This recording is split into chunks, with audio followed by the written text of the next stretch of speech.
Diyos. May Diyos. Ibig sabihin may Diyos, no? Yes. At ang Biblia na mismo ang nagpapatunay nito, no?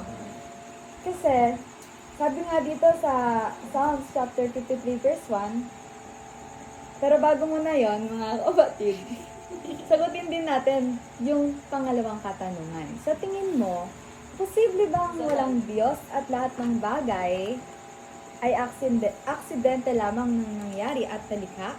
No. Of course. Big Bang. Sino dito yung naniniwala sa Big Bang Theory? Si Darwin. Oo, sino naniniwala doon yung napag-aralan yun, no? O sino Charles dito yung Darwin. naniniwala na nanggaling siya sa unggoy? Ikaw! Paano ko, sis, galing ka sa unggoy? May mukhang unggoy lang sa likod ko. Tama. Ay, Baka na possible na may mga unggoy, pero hindi. Uy! Uy, naulit pa! Ba't natapat sa'yo yung camera? Ganon, ganon. Ano pala yung preacher na Ang kasumela, sumila Naging describe ba kayo ng insulto? Ano ba yan? Kawalan. Hindi, ano lang. Baka So, ayun. mapalamas ko yung brilyante ko dito. Oh, meron tayong tatlong argumento o katunayan na merong Diyos, no? Amen. Ang ating unang argument is argument of design, no? Ang argument of design, mga kapatid, kung ang nagpapatuloy nito is yung nakikita natin sa paligid, no? Yung mga puno, living creatures, tayo, no? Yun yung nagpapatunay na mayroong Diyos, no? Kung pagmamasdan natin yung mundo, yung kalawakan, no? Yung mga bagay na may buhay. Hindi ito pwedeng, walang nagdisenyo, no? Kasi, bigla na lang siyang nagsumulpot ng ganon. Wala man lang context, no? Diba? Kaya hindi pwedeng sabihin ng hindi natin pwedeng sabihin na walang nagdisenyo o walang Diyos na nagdisenyo dito. Amen. And for our second argument is origin. Argument of origin. O, sige nga, kung natatandaan niyo yung una, ano yung una? Argument of design. Very good. Alam mo natin si Lord. So, argument of origin, no? Lahat ng bagay ay dapat merong pinagmulan. No? Hindi Big Bang Theory, yung bigla na lang sumusulpot. No? No. Ang lahat ng bagay ay may pinagmulan. No? Tulad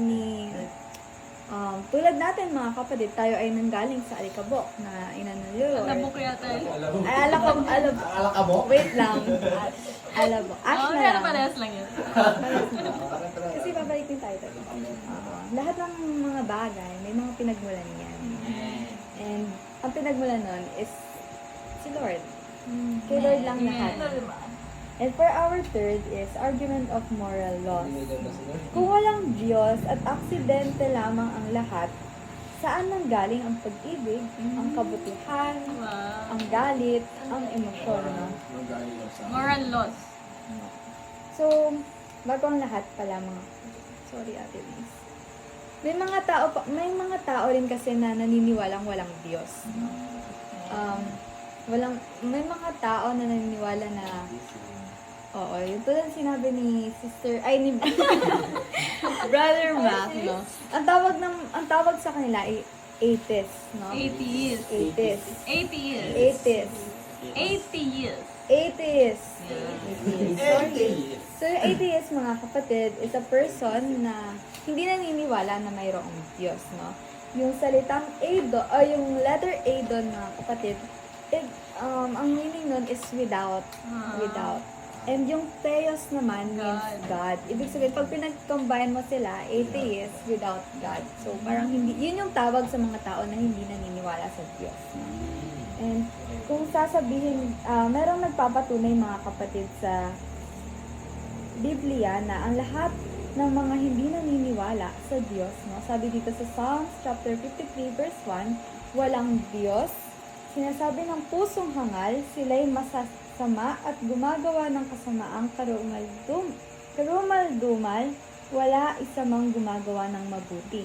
Ibig sabihin mga kapatid, ang lahat pala ng mga taong hindi naniniwala sa Diyos ay hangal o fool.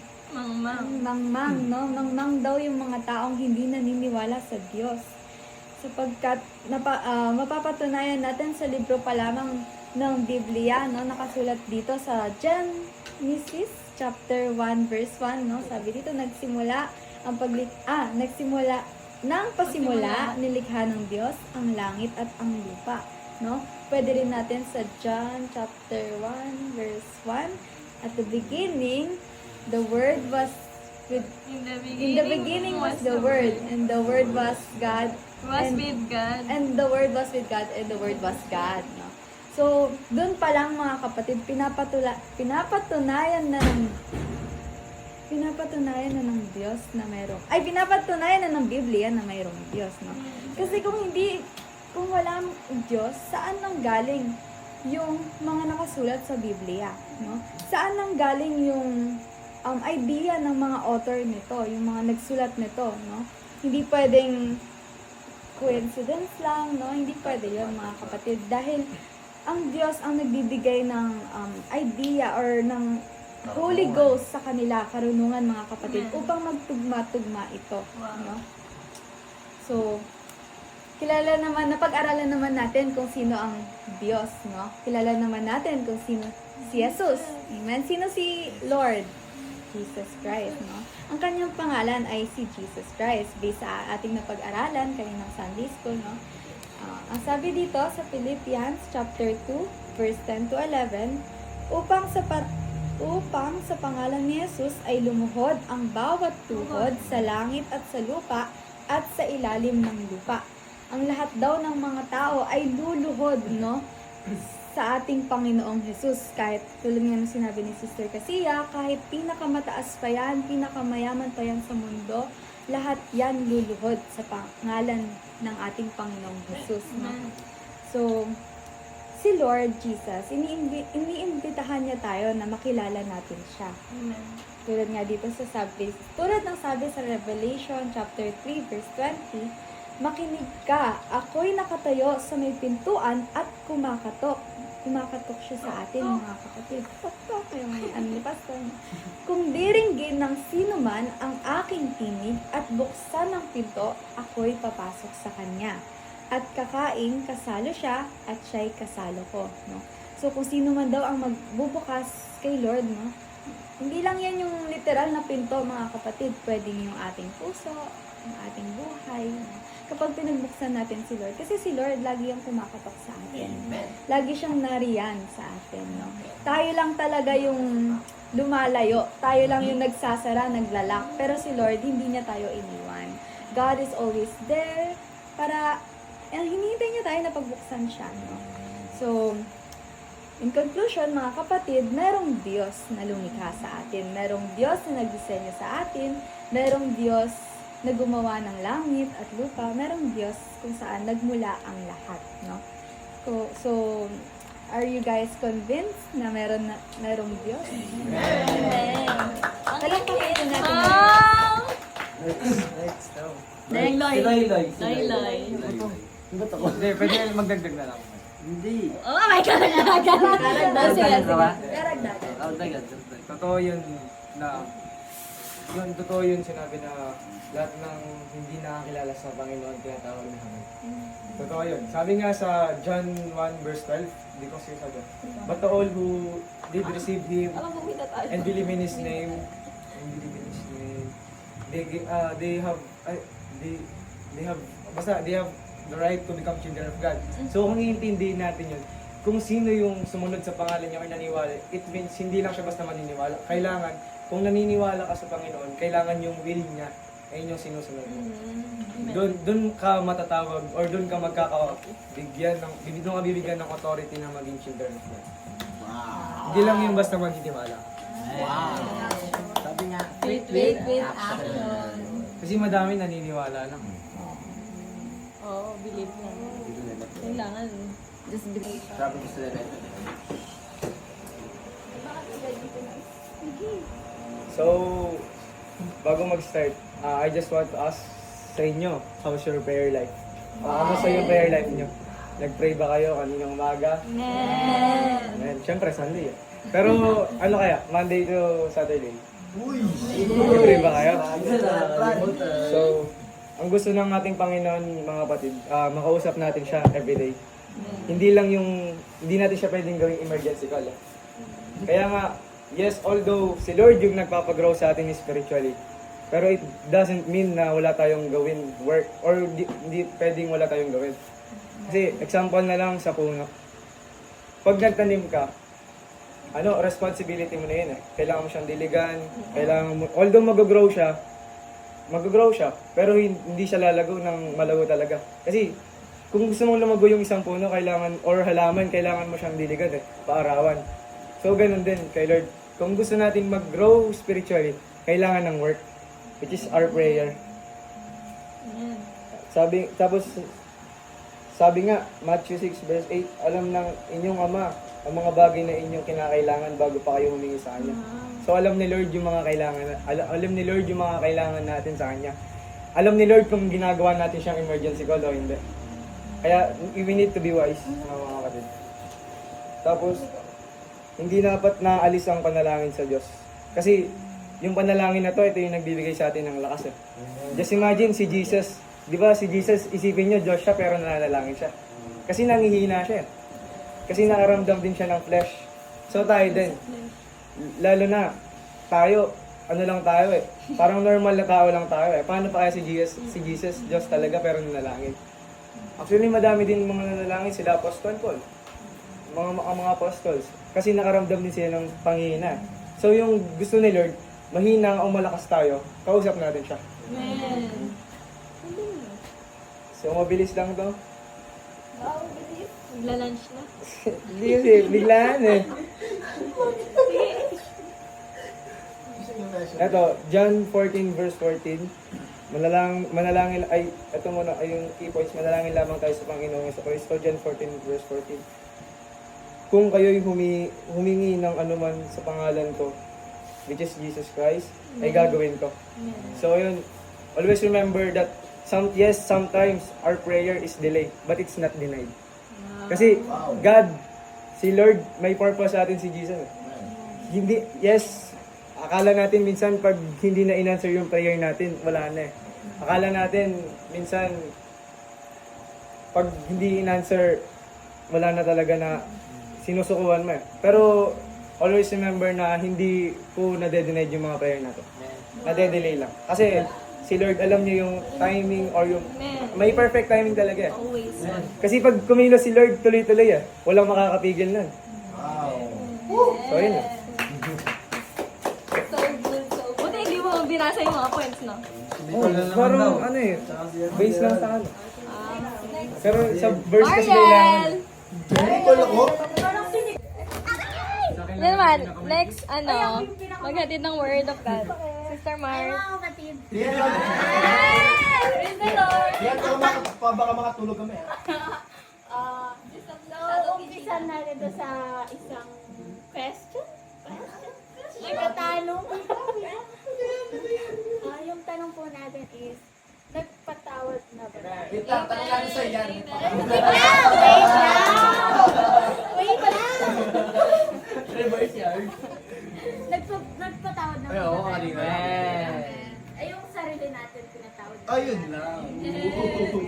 Okay naman, ikaw Ang naman. sabi nito mga kapatid, bago tayo magpatawad, God is good! All the time! And all the time! God is good! Amen! Amen!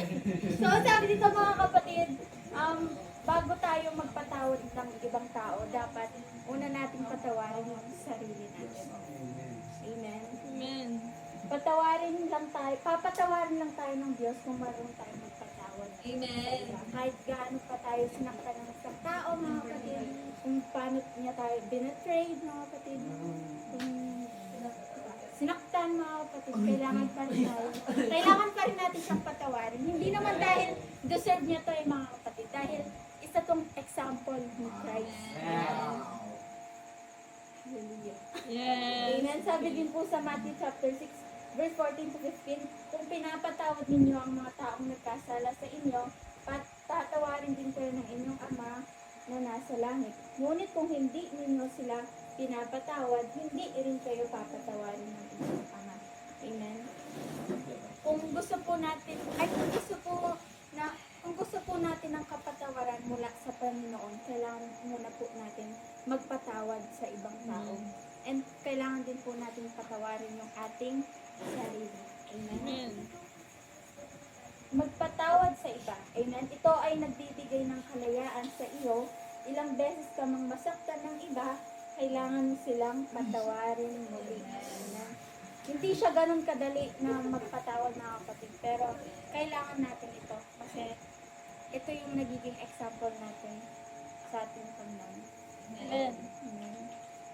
At sabi din po sa Matthew chapter 18 verse 21 to 22, ito po yung lumapit si Pedro at nagtanong siya kay Jesus, Panginoon, ilang beses ko po bang patatawarin ng aking kapatid na nagkasala sa akin?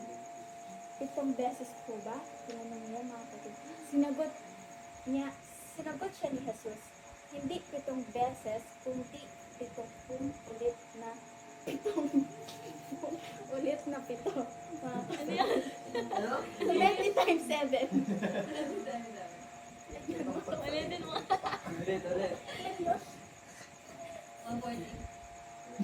Oh, hindi. 70 times 7? 7. So, sinagot niya si Jesus, hindi 7 beses, kundi 70 ulit na 7. 77 na yan. Ba't 70 times 7? Di ba 77? Oo.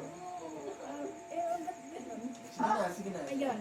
So, sabi din po sa Luke chapter 17 verse 4, kung 7 ulit, magkakasala. Lord, Why? Tagalog yung notes? Gagawin sis. yes, sis. So, sabi din po dito, mga kapatid. Praise the Lord! Praise the Lord! Walang Lord!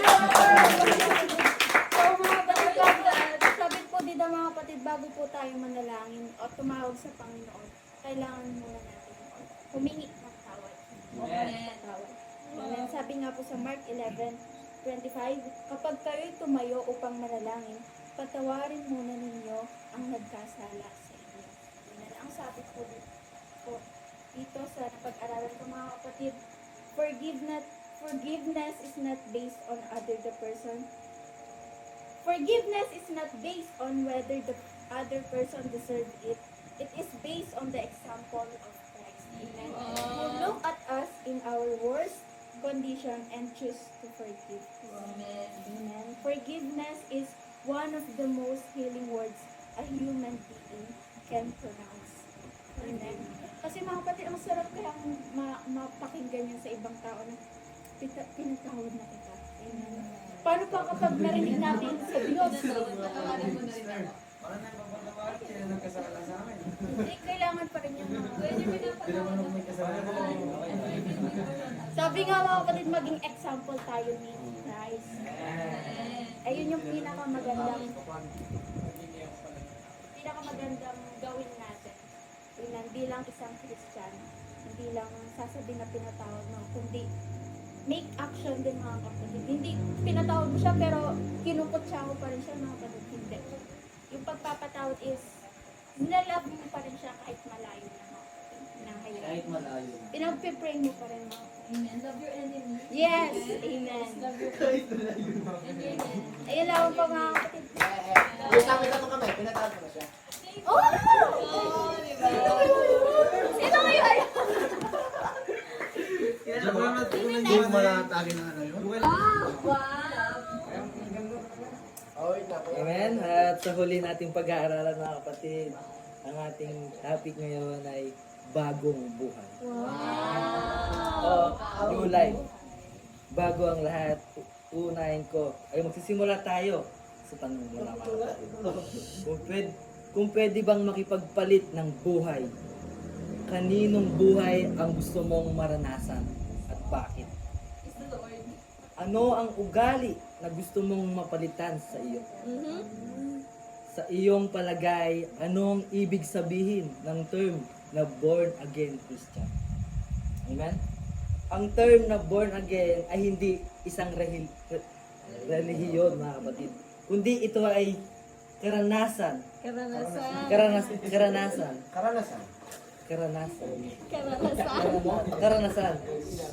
Ito ay nangangahulugan na tayo ay binago ng ating Panginoong Kristo. wala nang dating tayo mga kapatid. Wala na yung dating ikaw na alam mong marami kang nagawa dati na hindi ka aya-aya. Ngayon ay ikaw bago na. Ikaw ay bagong nilalang. Ang pagkakaroon ng bagong buhay ay kailangan upang makapasok tayo sa kaharian ng ating Panginoon. Sabi sa John 3, chapter 3 verse 3, sumagot si Jesus at sa kanya'y sinabi, katotohanan sinasabi ko sa iyo, maliban na tayo'y ipanganak muli ay hindi siya makakakita ng kaharian ng Diyos. Kapag tayo ay nagdesisyon na sumunod sa ating Panginoon, Panginoong Jesus, bibigyan niya tayo ng bagong buhay, bagong pagkatao. Kung ikaw dati ganito ka, makasalanan ka. Ngayon, Tayo. ay makasalanan tayo, mga kapatid. Ngayon, tayo ay bagong nilalang na. Sabi sa 1 Corinthians 5:17, kaya't kung ang sino man ay na kay Kristo, siya'y bagong nilalang. Ang mga dating bagay na nagsilipas na narito sila'y pawang naging mga bago. Ano ang ibig sabihin ng pagkakaroon ng bagong buhay kay Kristo? Ano nga ba mga kapatid? At sabi sa Ephesians 4:22 verse 22-24, alisin ninyo ang dating paraan ng inyong pamumuhay, ang dating pagkatao na pinasama sa pamamagitan ng mapandayang pagnanasa, at magbago sa espiritu ng inyong pag-iisip. At kayo'y magbihis ng bagong pagkatao na nilalang ayon sa wangis ng Diyos, sa katuwiran at kabanalan ng katotohanan. Amen? Hindi man magbabago ang itsura. Magbabago naman ang ating puso. Sa ganon, tatawagin tayong bayan ng Diyos. Sabi sa Ecclesiastes 11:19-20, bibigyan ko sila ng isang puso at lalagyan ko sila ng bagong espiritu. Aalisin ang batong puso sa kanilang laman at aking bibigyan sila ng pusong laman upang sila'y makasunod sa aking mga tuntunin at maganap ang aking mga batas at magawa ang mga iyon. Sila'y magiging aking bayan at ako'y magiging kanilang Diyos. Conclusion mga kapatid, Congratulations mga kapatid.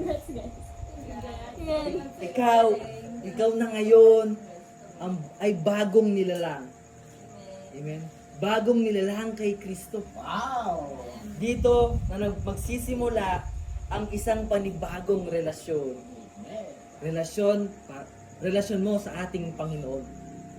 Magtiwala ka lang sa Kanya at sumunod sa Kanyang mga utos. At babaguhin Kanya ayon sa Kanyang kalooban. Amen. Amen.